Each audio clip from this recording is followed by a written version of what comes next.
I'm Corbett Wall with DV Auction, here with your feeder flash for Monday, January the 27th, where this week it's going to be all about the inventory report that comes out here on the last day of January on Friday.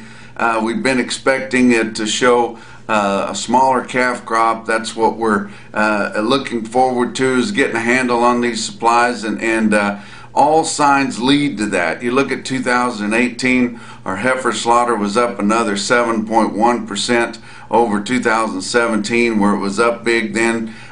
Beef cow slaughter up 5.4% in 2018, and we've got to be working on these numbers. It's got to show up sometime or another, and hopefully it'll come in just about like what we thought would be, similar to the cattle on feed report that come out here this past Friday, which absolutely neutral. The analysts, the average of the analysts guess that they used to put those expectations together, they nailed it absolutely. The on-feed supplies for January the 1st come out to be 102% of the same time a year ago. That's exactly what they thought it'd be. Placements 103. Some of us thought that it might be larger than that because we'd just seen a lot of cattle go on, and you know, with on-feed inventories at 102, placements at 103, that's not that bad. We know that these feedlots are full, and that's kind of what's been holding our market back. But at 102 and 103 place, that's not a big problem, and just glad to see that. It looked like that was an opportunity to be very bearish, and it didn't turn out that way. And marketing's at 105%, which was up there, but that's also right where the analysts had it pegged. So these reports, if this inventory report comes out with smaller numbers of total cattle and the calf crop, that should kind of spark us into kind of a rally here as we move on into 2020 and looking forward to higher prices and lighter supplies, and if that comes to fruit with all the demand that we have, I think it could be a good deal. Coming to you from Jackson, Mississippi here, where I'll be speaking on Monday at a Farm Bureau event here for Mississippi Farm Bureau. Going to have 2 more opportunities if you guys are in the area to come see one of my presentations. Going to be in Durant, Oklahoma there, working with Jeff Azaleas with Durant Stockyards, and he's got an event there at Durant, Oklahoma, and then going to be going into Oklahoma City on Thursday. So if you guys are in the area, be sure and try to make one of those.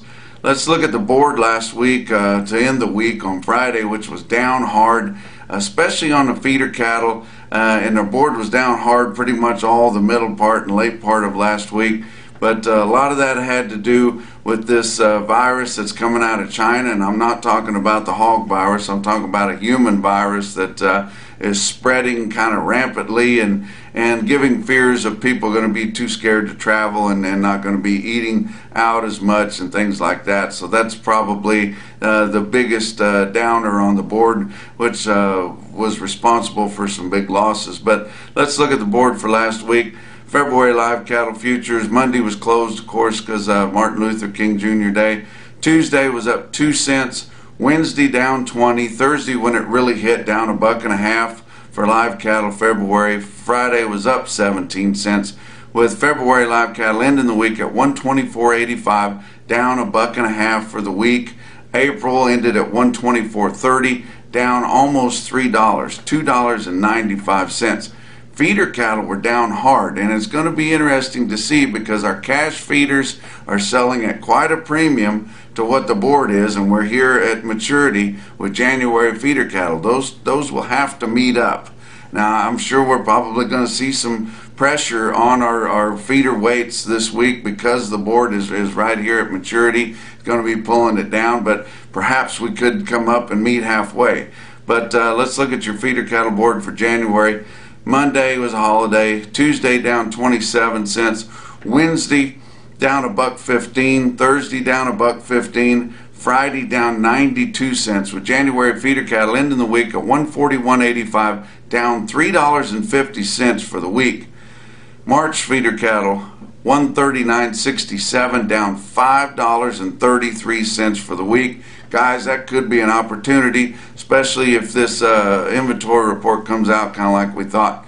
Your fats for last week through Thursday, 82,000 head of negotiated sales in your 5-area feeding region. That's the biggest we've seen for a while, so that's good. Then there's going to be a little bit more on Friday, just some cleanup stuff, but it's going to be up there in the mid to high 80s for sure. But look at your market, your fat cattle market, direct negotiated in the 5 areas was absolutely steady again. Your live sales of steers and heifers range from 122.5 to 127, but mostly 124.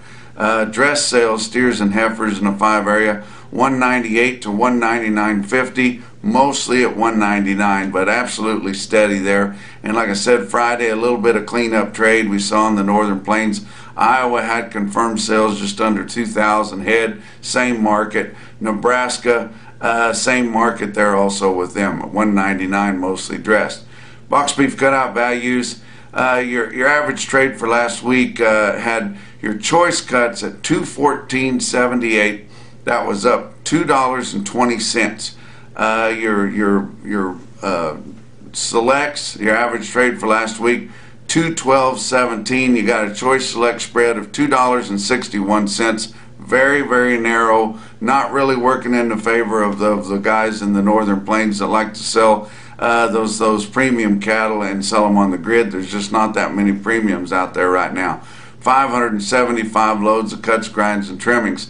Your slaughter for last week, 647,000. That's good for this time of year. It was 16,000 more than the previous week and 39,000 more for the week than the same week a year ago. You look at what's coming up this week. Joplin Regional Stockyards here on Monday, starting at 7 o'clock in the morning, got 5,000 head, just kind of an average run for them. But following the sale there in the barn through the ring, they will have their primetime video sale that they were planning on having on Thursday, and then they went ahead and moved it to Monday. But they'll be having that there at Joplin Regional Stockyards.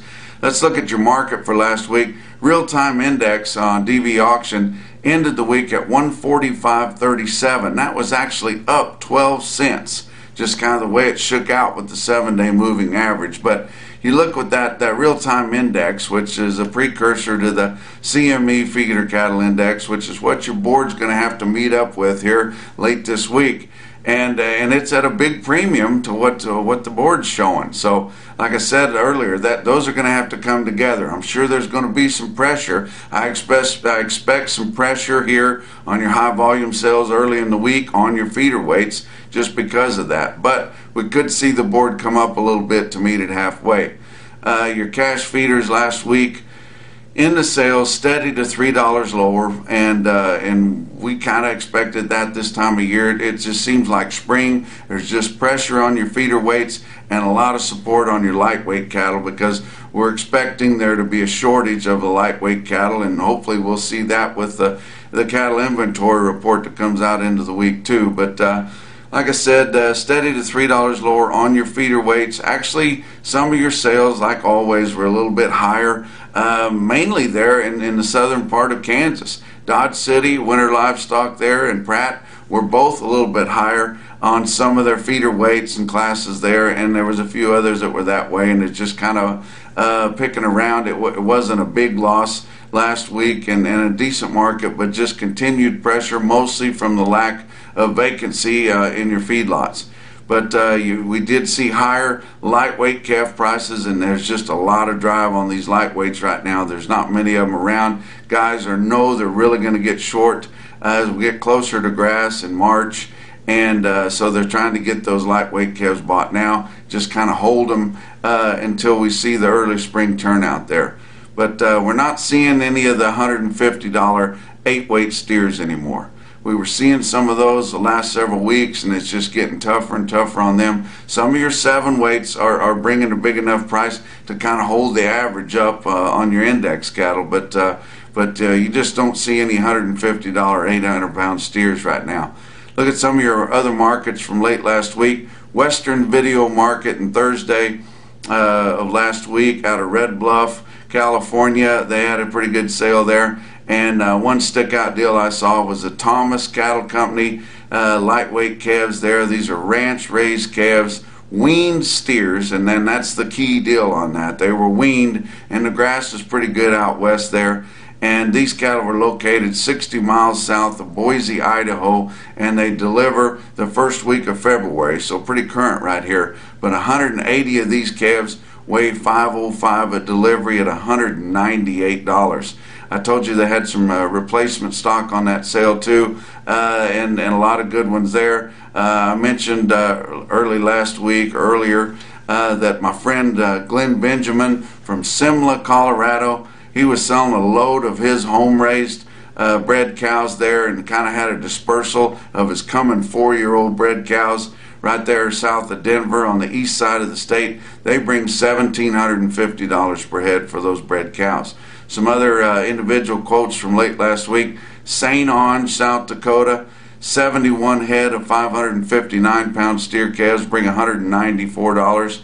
Shasta Livestock Auction Yard, Cottonwood, California. I call it your big sale way out west there. And Smurl Haggard Commission Company is what I call it. 52 head of 586-pound steers way out west at $180.50 through the ring there at Shasta Livestock Yard. But the winner of the big quote there late last week was in Winter, South Dakota. 74 head of 736-pound steers in Winter, South Dakota bring $156.25. And that's your feeder flash for Monday.